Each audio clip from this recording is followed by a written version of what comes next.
தன்னை சிலுவையிலே அறைந்து ரத்தம் சொட்ட சொட்ட குரூரமாக தாக்கிய நிலையிலும் கூட இயேசு பெருமான் சொன்ன வார்த்தைகள், இந்த கொடூர மனம் படைத்த கும்பலை பழிவாங்குங்கள் என்று யாரிடமும் அவர் சொல்லவில்லை, விட்டுவிடாதீர்கள் என்று சொல்லவில்லை. இவர்கள் செய்வதறியாது செய்கிறார்கள், இவர்களை மன்னியும் ஆண்டவரே என்றுதான் சொல்லுகிறார். என்ன செய்கிறோம் என்பது அறியாமல் இவர்கள் இந்த குற்றத்தை செய்கிறார்கள். இவர்களுக்காக நான் பரிதாபப்படுகிறேன், இவர்களை எண்ணி நான் வருந்துகிறேன். ஆண்டவரே இவர்களை மன்னித்து விடுங்கள் என்றுதான் ஆண்டவனிடம் முறையிட்டார் இயேசு பெருமான் என்பதை நாம் பார்க்கிறோம். கிறிஸ்தவம் தான் பிரதர்ஸ் அண்ட் சிஸ்டர்ஸ் என்கிற ஒரு பண்பாட்டையே வளர்த்தெடுத்தது. நீ எந்த நாட்டை சார்ந்தவனாக இருந்தாலும், எந்த மதத்தை சார்ந்தவனாக இருந்தாலும், எந்த குலத்தை சார்ந்தவனாக இருந்தாலும், நீ எனக்கு சகோதரன், நீ எனக்கு சகோதரி என்கிற அந்த பண்பாட்டை வளர்த்தது கிறிஸ்தவம். தள்ளி நில் என்று சொன்னதில்லை, தொடாதே என்று சொன்னதில்லை, தொட்டால் தீட்டு உடனே குளிக்க வேண்டும் என்று கற்பிக்கவில்லை,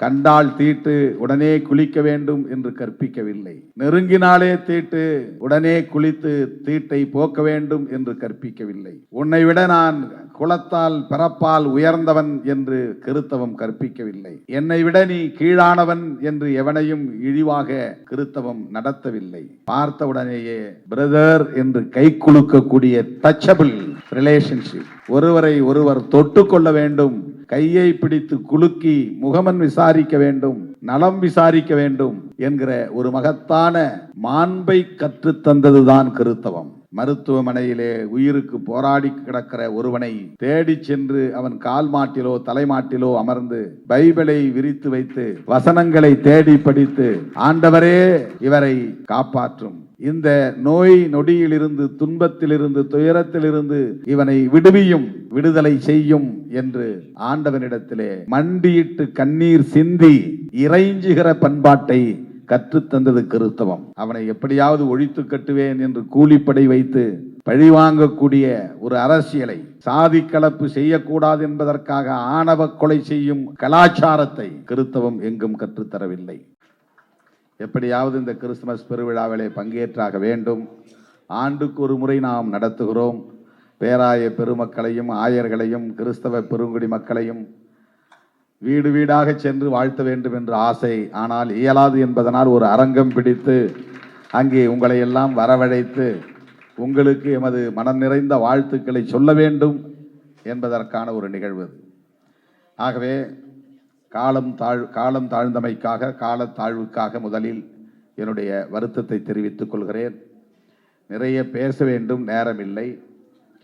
நம்முடைய பேராயர் கதிரொளி மாணிக்கம் அவர்கள் முக்கியமான பிரச்சனைகள் குறித்து இங்கே 2 பிரச்சனைகள் குறித்து பேசினார். தேவாலயங்களை கட்ட இயலவில்லை, அதற்கு உரிய அங்கீகாரத்தை பெறுவது பெரும் போராட்டமாக இருக்கிறது, கவர்மெண்ட் அப்ரூவல். அடுத்து கல்லறை பெரும் பிரச்சனையாக மாறுகிறது. இறந்து போனவனுக்காக நாங்கள் அழுவதா, அந்த இறந்து போனவனை அடக்கம் செய்ய முடியாமல் இருக்கிற சிக்கலை நினைத்து அழுவதா என்று உருக்கமாக சொன்னார். இது சென்னையில் மட்டுமில்லை, தமிழ்நாடு முழுவதும் இருக்கிற பிரச்சனை. தமிழ்நாட்டு மட்டுமில்லை, இந்தியா முழுவதும் இருக்கிற பிரச்சனையாகத்தான் நான் கருதுகிறேன். இயேசு பெருமானின் பிறப்பு எத்தகைய சிறப்புக்குரியது என்பதை பேராயர்களும் ஆயர் பெருமக்களும் இங்கே எடுத்துரைத்தார்கள்.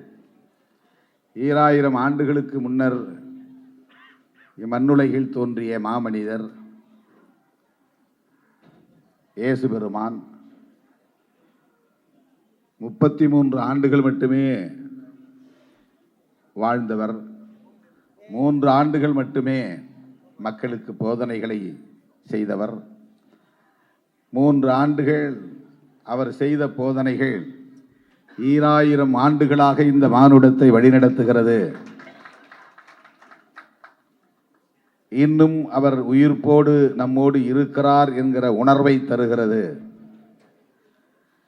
நம்மை நெறிப்படுத்துகிறார் என்கிற நம்பிக்கையை தருகிறது. என்றால் அவருடைய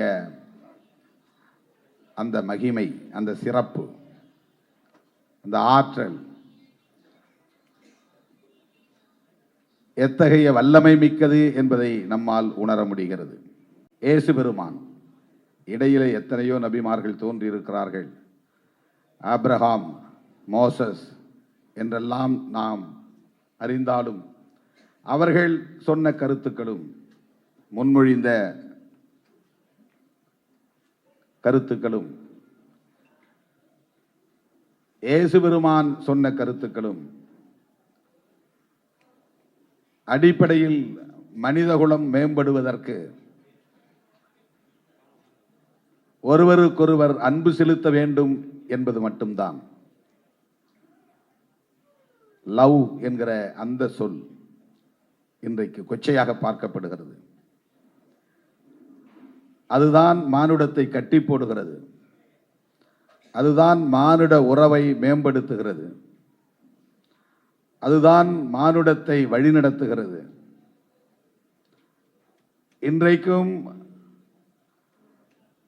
சாதியால், மதத்தால், மொழியால், இனத்தால், தேசத்தால் மனிதகுலம் பல்வேறு குழுக்களாக சிதறி கிடந்தாலும் இவர்களை நல்வழிப்படுத்தி உலக அமைதியை நிலைநாட்டுவது அன்பு ஒன்று மட்டும்தான்.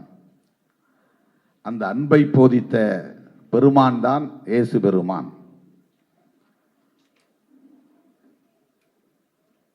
அது சகோதரத்துவத்தை செழுமைப்படுத்துகிறது. கிறிஸ்தவம் என்றால் சகோதரத்துவம் என்றுதான் பொருள். கிறிஸ்தவம் என்றால் சமத்துவம் என்று பொருள். கிறிஸ்தவம் என்றால் சமூக நீதி என்று பொருள். இதிலே எங்கும் வெறுப்பு இல்லை, வன்முறை இல்லை.